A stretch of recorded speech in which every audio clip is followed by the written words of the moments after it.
So in this lesson, Moshe doesn't start, he starts very directly. So you've been thinking about, what your sensations are and where you are, what questions you might ask yourself at the beginning.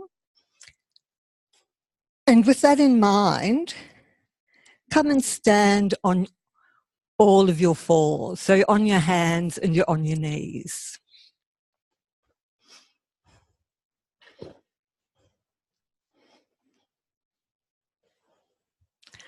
And you're placing your forearms on the ground and your left hand on the back of your right hand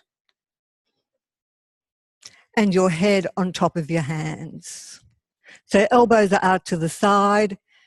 You've got one hand on top of the other and your head is going to be down on your hands. So it's an unusual position. Not one that you do every day. Well, you might. But the other thing we've been thinking about is the big picture. So you might be wondering, what is the big picture of a lesson that starts in this position?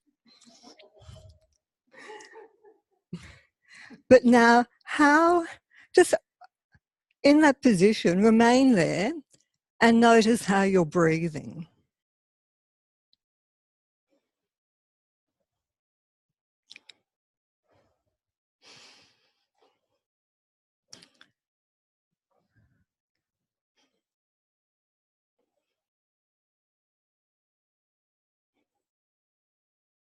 And find out, how can you be comfortable in this unusual configuration?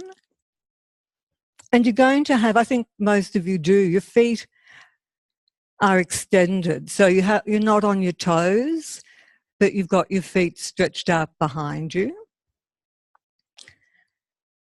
And begin to lift your left elbow into the air.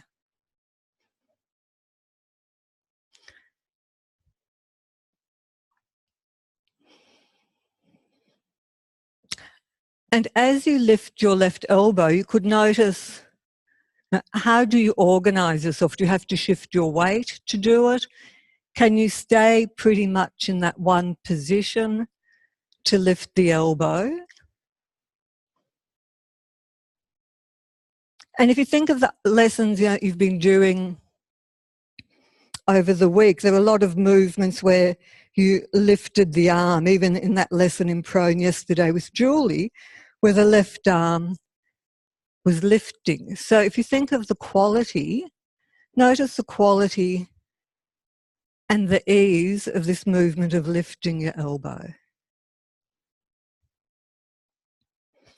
And next time the elbow's on the floor, leave it there.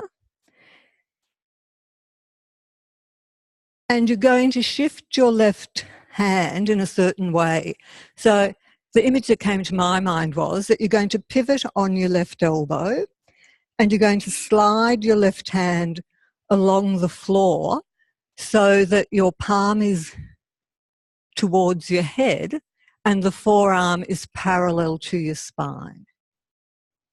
I thought of it a bit like a windscreen wiper. Your elbow stays still and you're moving your left hand away from the right hand and bringing the forearm parallel to your spine.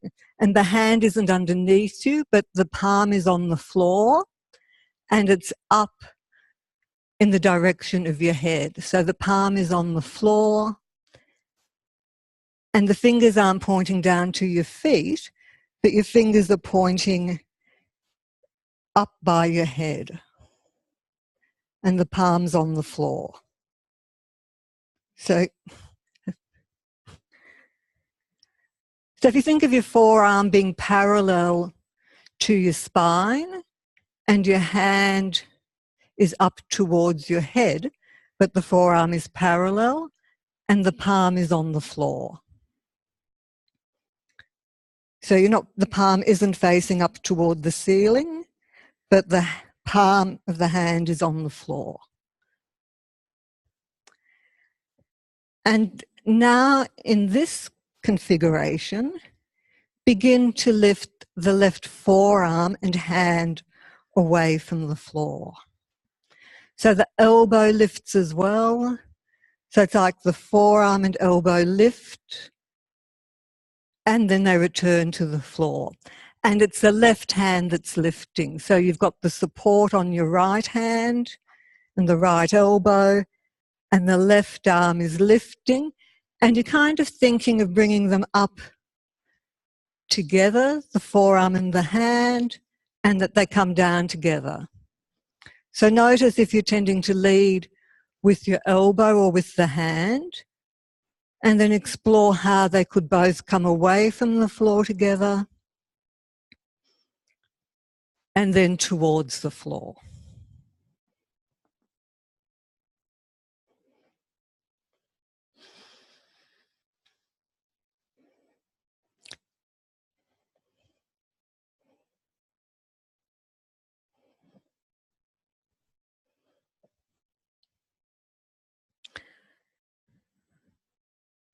And notice how much, now where do you do the movement? So watching people, some people are shifting their weight a lot to do the movement. Other people are moving more from the arm. And so now leave the arm down on the floor and begin to lift your right leg into the air. Yep, the whole of the right leg. The knee can be bent.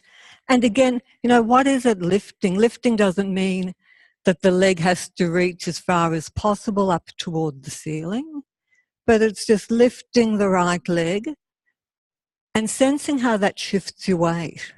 So does it shift your weight forward towards your head, or does it shift your weight more onto the left knee? And think of, you know, the diagonal. So as you shift, bring your right leg into the air, think of the line up towards your left shoulder, and begin, you can then leave the right leg somewhere comfortable in the air and begin to do the movement of lifting the left arm. And think of ease. And you can bring the leg down and the arm down and then lift them both together, but play with that relationship of the right leg and the left arm coming up into the air.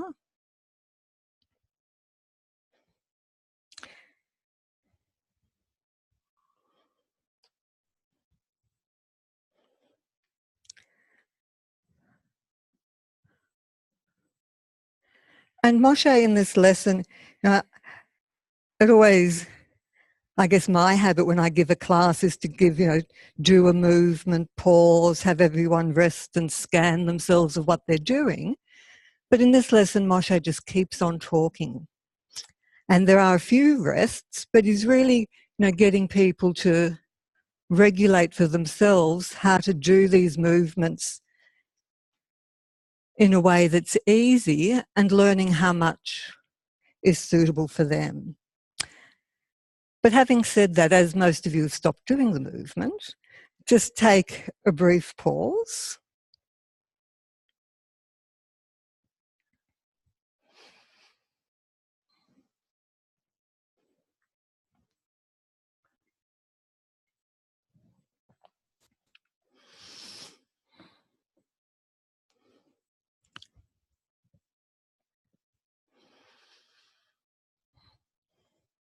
And notice where your attention goes to.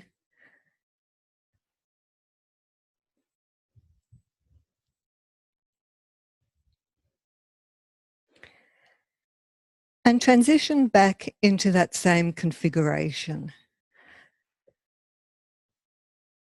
So we've been exploring beginnings and endings and transitioning after a lesson, but you could take that idea into the lesson as well of how you can transition, from having a pause back into the movement, and continue that idea of bringing the left right leg and the left arm into the air, and then find a place where they can both be in the air in a comfortable place where they could stay there, and you could begin reaching forward with the left arm as if you're reaching for something in front of you, and then you could, in a sense, reach back with your leg. So you're connecting that movement or that diagonal of the arm and the leg, reaching once forward with the arm, and then feeling as the arm moves back, in a sense, how the leg can reach behind.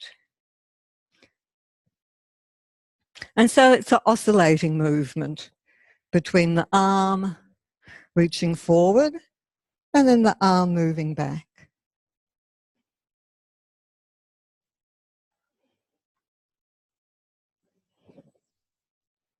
Yeah, your head staying down, just resting on the back of your hand.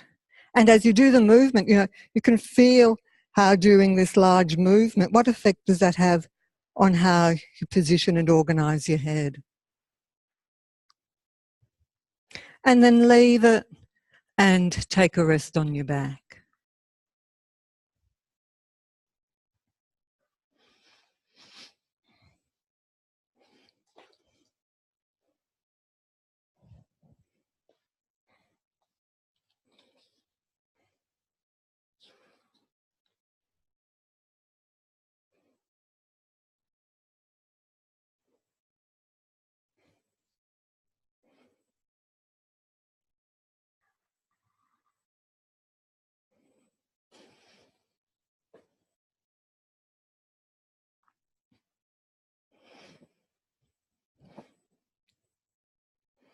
And return to that same way of being on your knees, with same position of your arms and your head resting on the back of your right hand. And notice if this is becoming any easier or more comfortable, more familiar.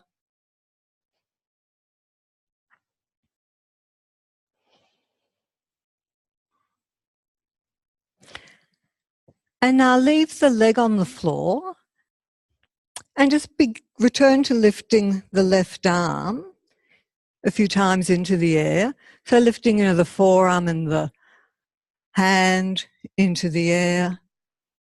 And notice how that's changed. So having done that movement with your leg and getting that connection through the back to the left arm, has that somehow changed how you can now lift the left arm into the air?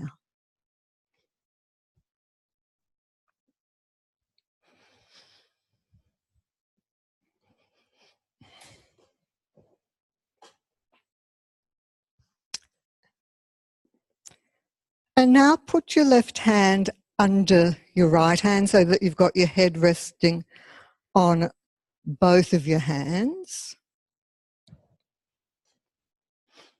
And think, how could you move your right knee a little out to the right and then back? So it's not your leg, it's your knee. So just explore now how the right knee could move further out to the side and then come back. And then how your right knee could move in toward your left knee. And if you think of that idea within the FI that you've been exploring of how to shift the weight and to make something light. So when you're thinking of lightening now the right knee to move it, where do you shift the weight to allow the right knee to move in both directions? Does it become heavier on your left knee, or do you feel a shift of weight possibly across your arms?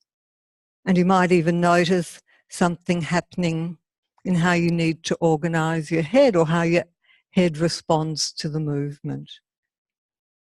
And then find a place for the right knee to stay, and do the same thing with your left knee. So now feeling with your left knee, how does the left knee move out to the side, away from the right knee? and come back. And it might be that you put the left knee out to the side and place it down on the floor, and then lift it and bring it back more towards the right leg.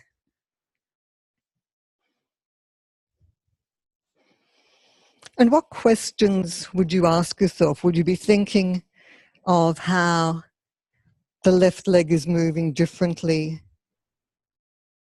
to the right leg, or if they move the same?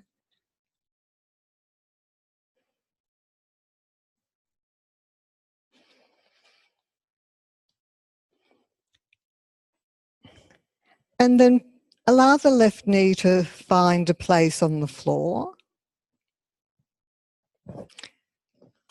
And just pause in that position. And if you were going to remain in this configuration, where would you feel, if you're going to stay there for some time, what parts might feel the stress of the position or the strain of the position?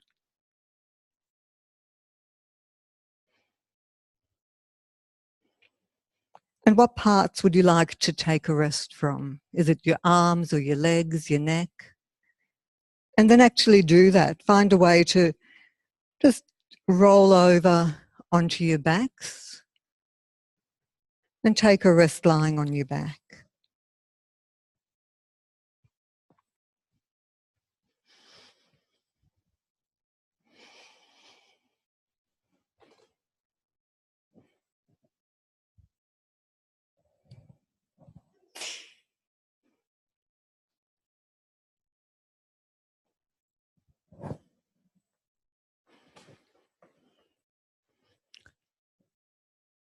And as you're lying on your back, you could notice where your attention goes to and what areas are enjoying the change of position. And now begin just to slowly and gently lift your shoulder girdle away from the floor. So by that I mean lifting your shoulders a little bit away from the floor, your clavicles, the shoulder blades, just feeling how they can also lighten and come away from the floor. And don't press your head into the floor, but just allow the shoulder girdle to come forward.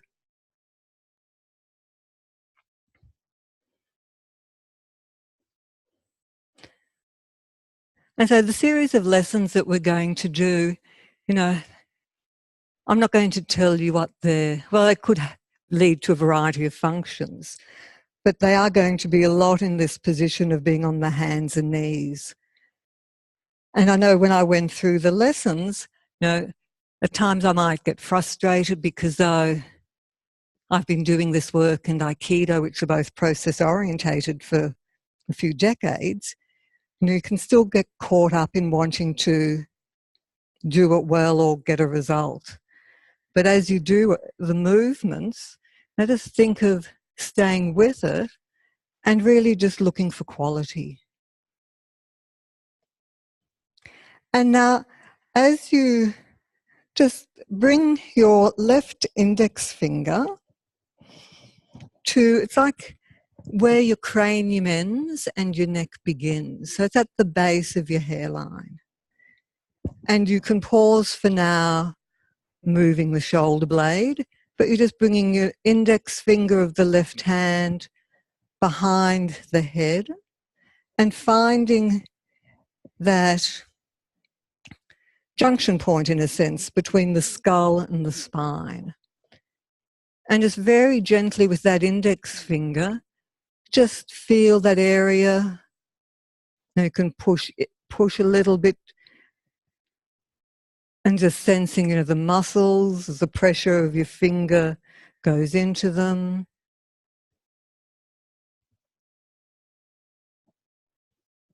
And your head is on the ground.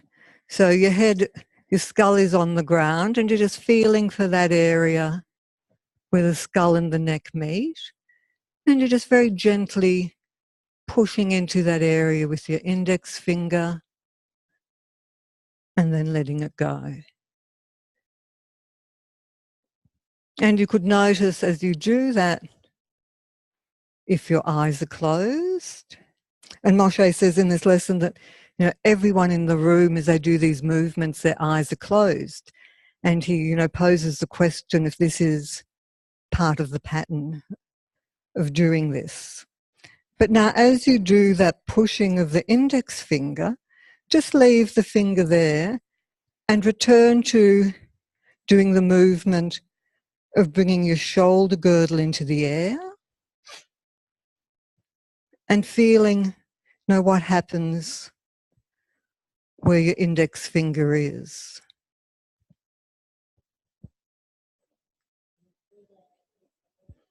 No, your head stays on the floor. So it's only a very small movement of just pushing. You know, you can connect the two movements a bit and feel as the shoulder girdle comes forward, you know, what happens in that area.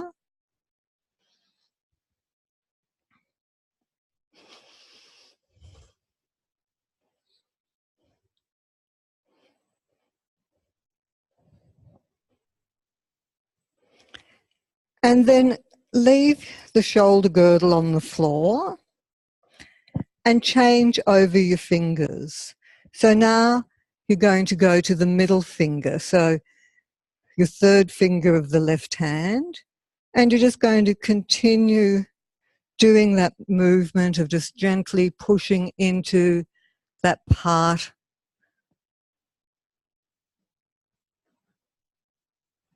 of the neck where the skull and the cervical spine connect.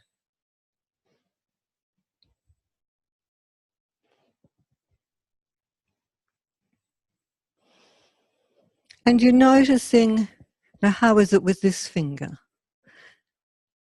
And are you tending to, is it tending to be a movement of the neck? So does the pushing of the finger, does that encourage something to happen in the movement of your head? And it's a thing of not, you know, thinking that there's a certain movement that has to occur in the head of doing it, but just feeling the response of your head with that gentle pushing movement of your middle finger.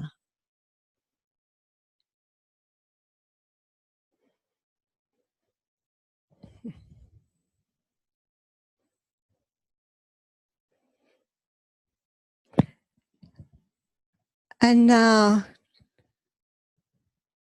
pause with the middle finger and see what it's like if you place your little finger in that area and that you do the same movement with your little finger. And as you do the different fingers in that part, just gently pressing in, is there a change in where your elbow is in relationship to your chest and head? And if you find it difficult to do with the little finger, you can always just imagine that you're doing the movement.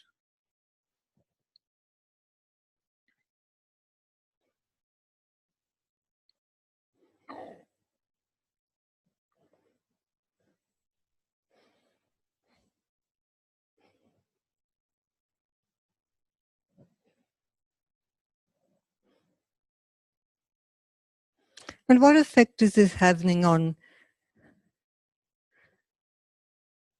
I'm thinking of, you know, your tonus or your arousal level.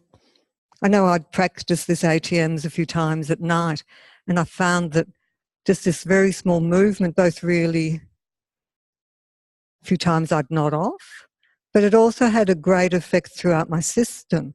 And although, you know, it's such a small movement, but how it spread out throughout my body. So now take your hand away from underneath your head and just feel what effect has it had for you. So allow your attention to spread away from that very localized part of your skull and neck throughout your body and sense what, if anything, has changed. Are you feeling wider on the floor? Is there more of you in contact with the floor?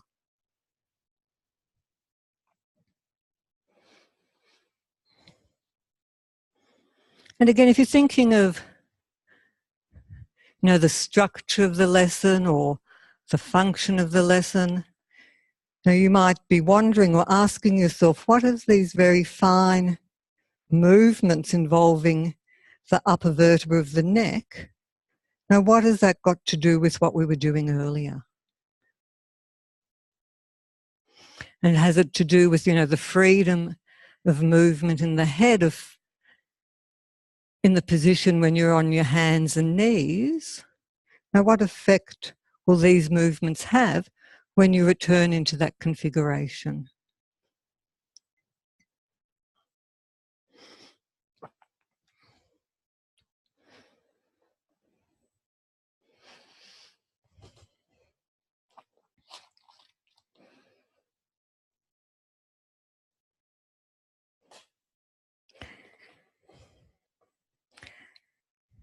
And return to being on all fours, on your knees.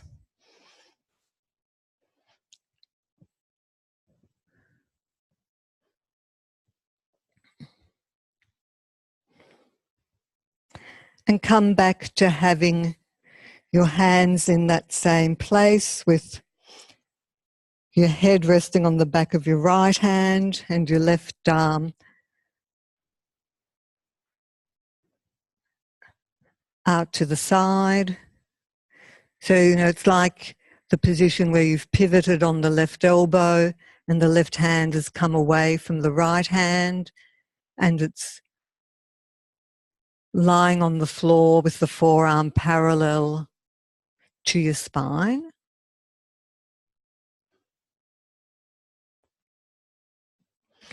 So the left arm, you've pivoted on the elbow and the hand is slid and the forearm is parallel to your spine. And how does that feel now?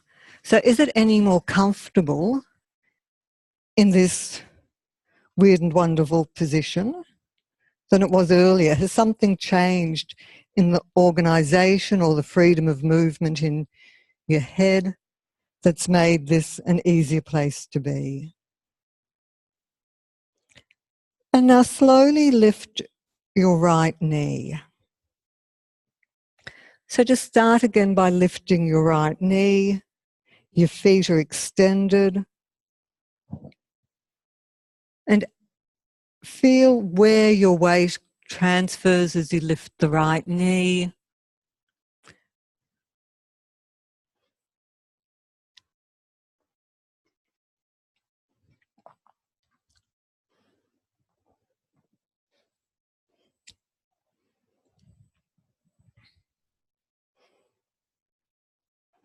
And then you can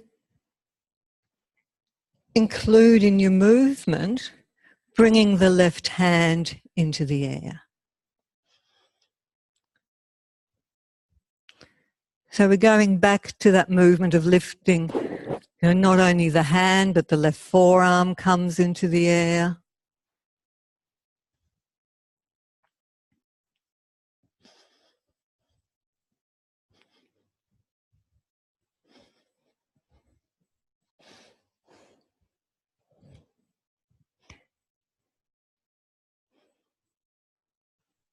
And begin to move your right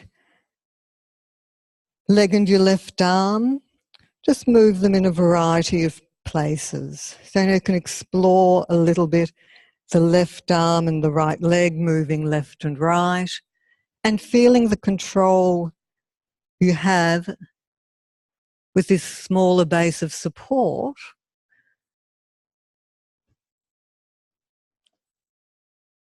moving them together.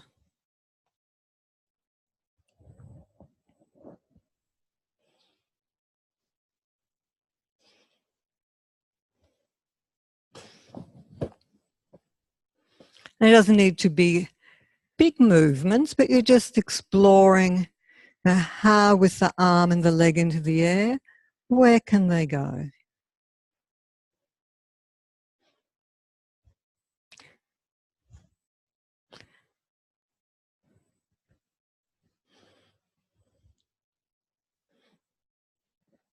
And in your exploration of the movement of the left arm, now find a way to bring the left hand underneath your body toward the right side.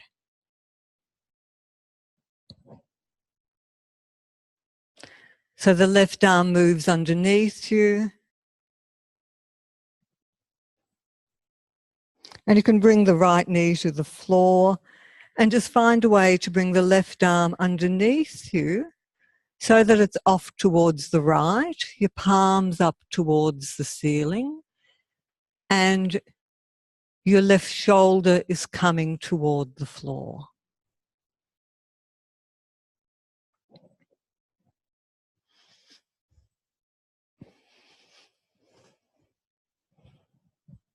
And what happens to your head? And return to lifting your right leg just very slowly as you were, and sense that connection from the right hip to the right shoulder.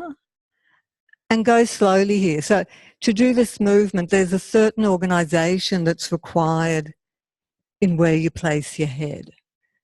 And so, be playful as you were in the previous lesson, and try and sense and feel your way of where your head would like to go. So you don't, your head, some of you have still got your head or your forehead resting on your hand, which will, really puts quite a strong curve in your neck. So you could start to feel, as my left arm is underneath me to the right and turning my body and shifting it to the left, where would my head go? Would it end up, sort of rolling or turning so that the left side of the face comes more towards the floor? And what happens to the right elbow? Is there a certain point in the movement, or to find a comfortable position for the head, does something also have to happen to the elbow?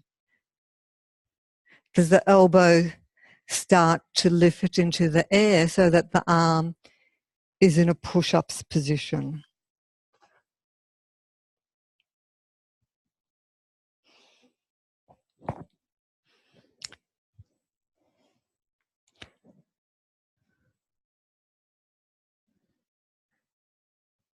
And then take a rest in a comfortable position, whichever you like.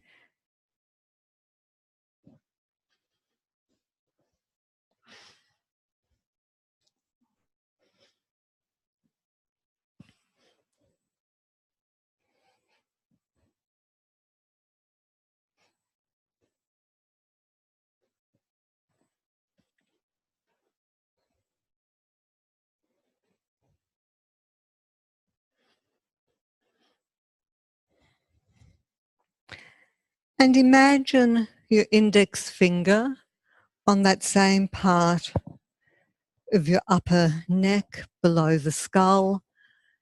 And notice if the position that you've chosen to rest in, if that makes the imagining of the finger below the skull and the upper cervical easy, or would it be easier to imagine if you lie on your back? But just imagine that your left index finger is in that place, just gently pressing or pushing into that area.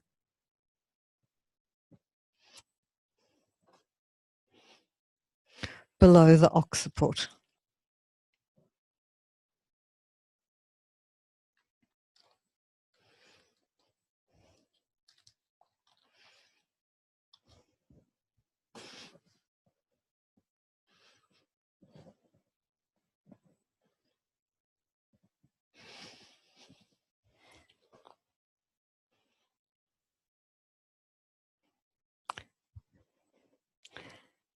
And now find a way to come up to sitting.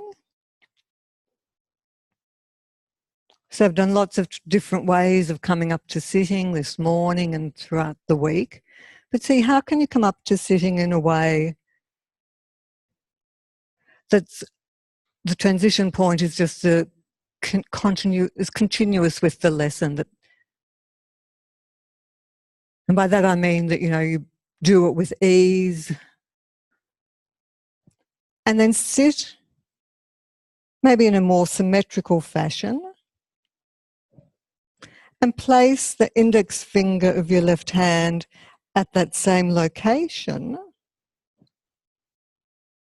below the occiput and the upper cervical, and push with your finger just gently into that area, and feel as you're in sitting what your head does.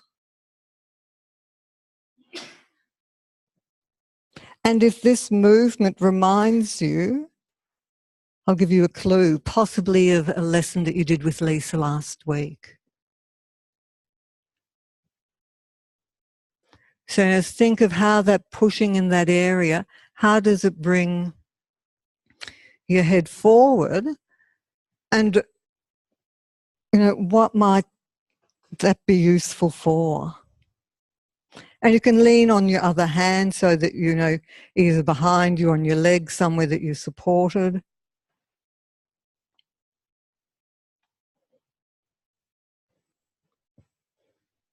And notice what your chin's doing. So, different people, the chin's doing different things. For some people, the head's just moving forward in a plane. For some, the chin's moving closer to their chest and further away.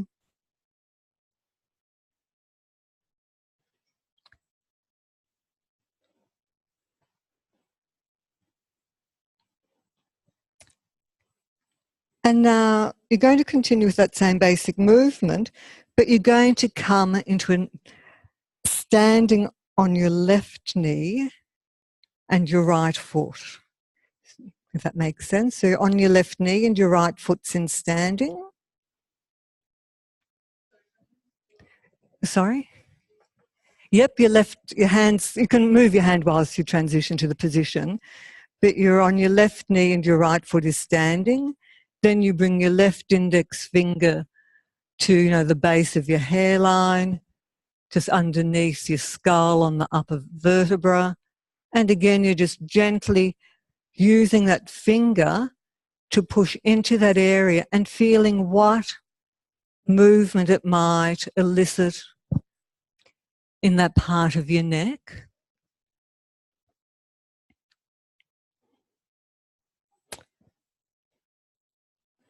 And does this position make it easier to do the movement?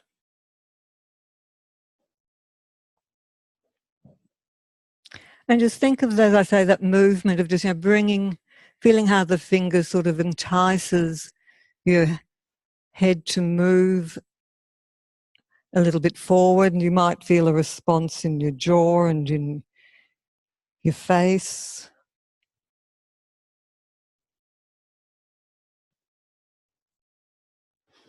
And notice where your elbow is as you do the movement. So is it easier to bring the finger to the part of your neck than it was when we first did it lying on your back? Has the relationship of the forearm with your chest changed?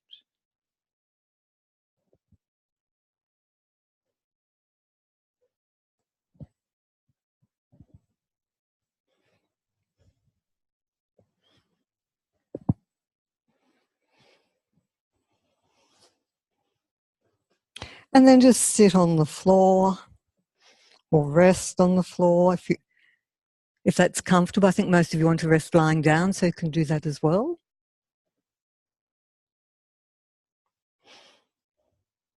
So if you think, to be in that position that you were in, of being on your knees with your left arm underneath you toward the right, and the right arm out to the side, it requires freedom of the movement of the head. But to get that freedom of movement, there has to be a lot of organisation in the chest and in the upper back.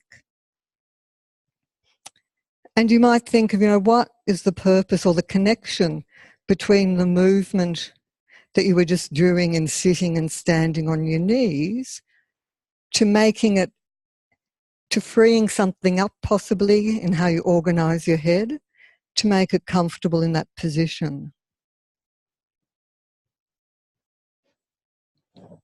And Feldenkrais, in the lesson, he starts to talk about human evolution and our ancestors and the relationship of this movement to how they would have had to live in the world. And he talks about doing this movement, and I'll get you to come up again to sitting and return just to feeling the movement once more, but now in a sitting position.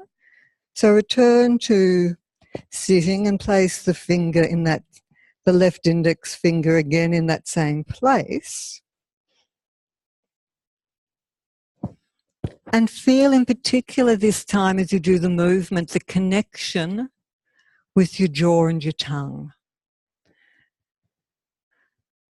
So could this movement evoke a pattern, an evolutionary pattern of like lapping or licking? Now I was thinking as I was doing it, of David Attenborough for some reason came to mind, and watching, those wonderful animals, and how to drink, we don't do it now as humans because we've got, running water, we've got cups, bottles and straws to drink from. But an animal or our ancestors prior to those inventions would have had to get down to the ground to a puddle to drink the water. So as you do the movement, just have that sense of the connection. And being a hot day, I thought, well, maybe you could imagine that there's a nice icy pole that someone's dangling in front of you and that you're wanting to lick the icy pole. But again, it's not that you're intentionally licking, so it's got a soft intention, but you're just feeling that movement being led by the gentle push of your finger into the area and the effect that it could have on your jaw and tongue. And I was practicing this at home in the kitchen, not really realising my husband was looking at me quite oddly. Thinking, what are you doing? Okay. So now, come back to standing on all fours as before.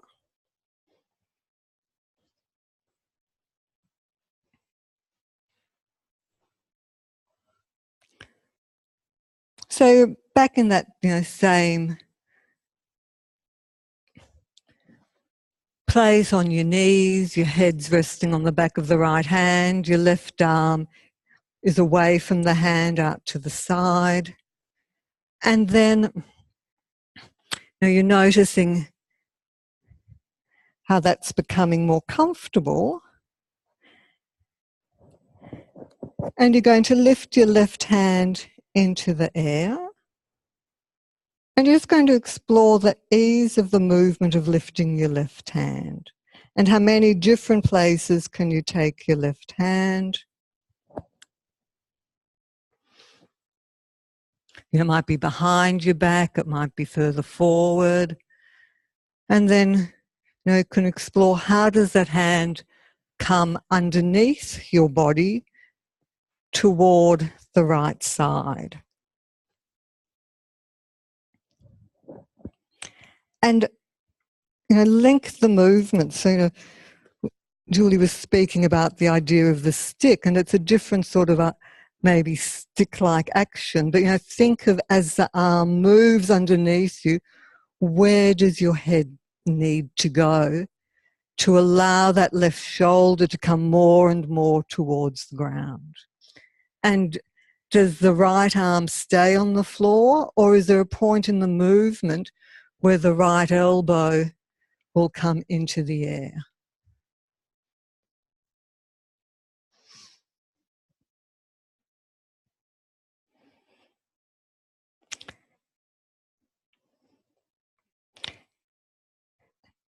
And begin to lift your right leg from the floor. You can start slowly by just lifting the knee and then lifting the leg.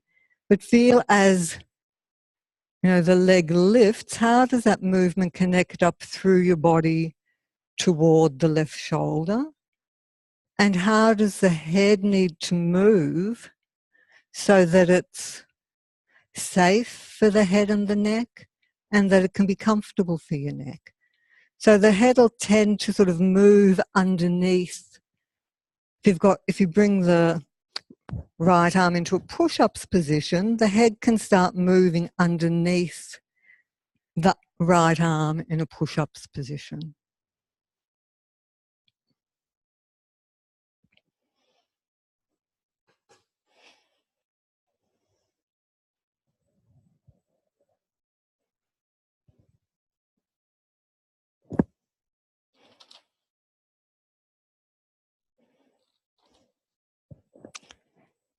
And you can move your right leg a little bit to the right and left and feel how that translates up through your body to the head. And if some of you have done a martial art, you might now have an idea of where this is leading us.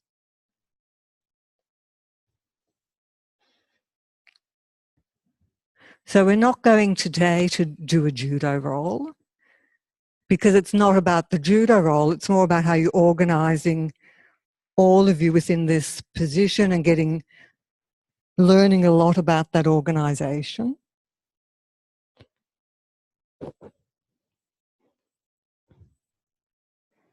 And just place your right knee back on the floor and see now, what is the relationship of the right knee to your left knee? Where have you placed it?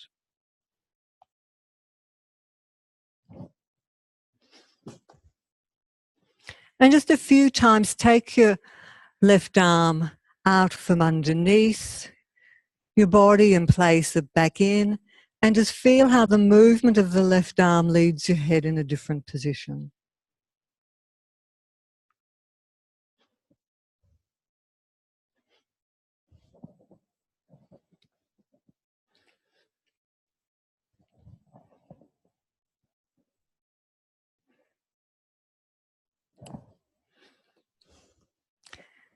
And then leave it. And find a way to come up to standing. So you see, how can you move from that configuration up to standing? And that we started the day with the idea of, how do I know and understand that I am integrated? So as you stand there now, feel how integrated you are, and whatever that means for you.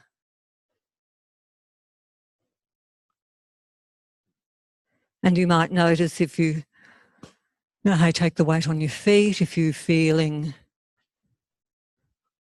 more on one leg than the other leg, how your shoulders are, and have a walk around the room.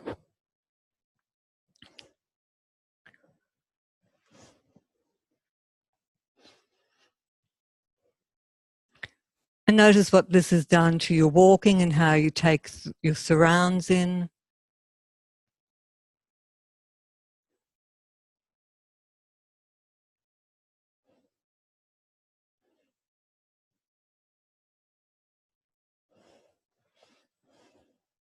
And as we've only done, the sliding of the arm, the left hand over towards the right, just assess for yourself, is that, how has that affected you? Do you feel integrated and you'd like to go home like this, or do you feel like you'd like to do something to the other side? And it'll be different for different people.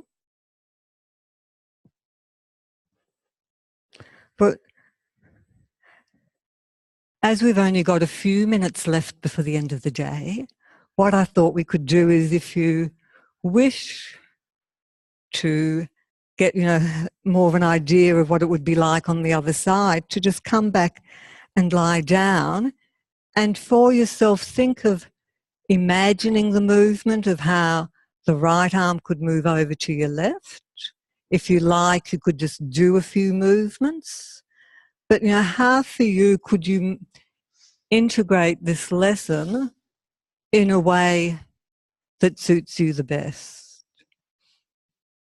So it could just be lying on your back and thinking through a few of those movements to the other side, or you could choose to come into that configuration and just explore a little bit of bringing the right arm underneath your body toward the left side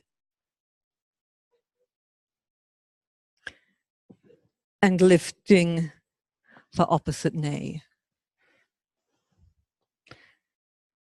I think the wonderful thing with you all is that you're such good learners that you've learnt the pattern, so it's not going to take, it only takes a few minutes, but the learning and your attention can be spread in such a way to the other side.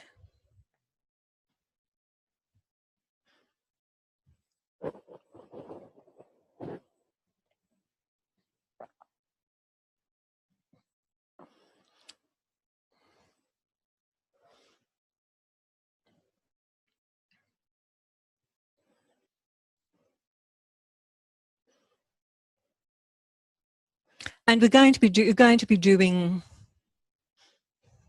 now I'm doing a series of these lessons, so this is just lesson number 1.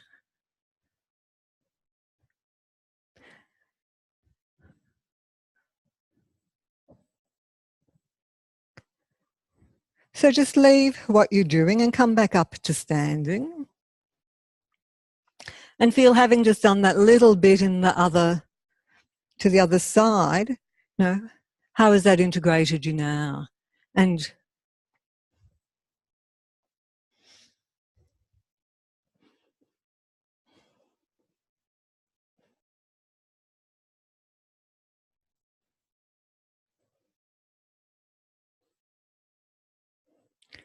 you can just start walking around the room.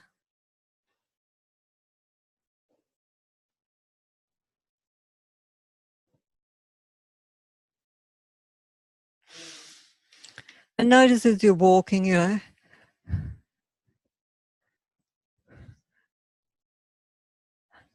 how you're transitioning your weight or moving from one leg to the other, where you're looking, the ease, freedom of your neck. And then you can continue walking to your bags or to your friends, and we'll call it a night and see you tomorrow.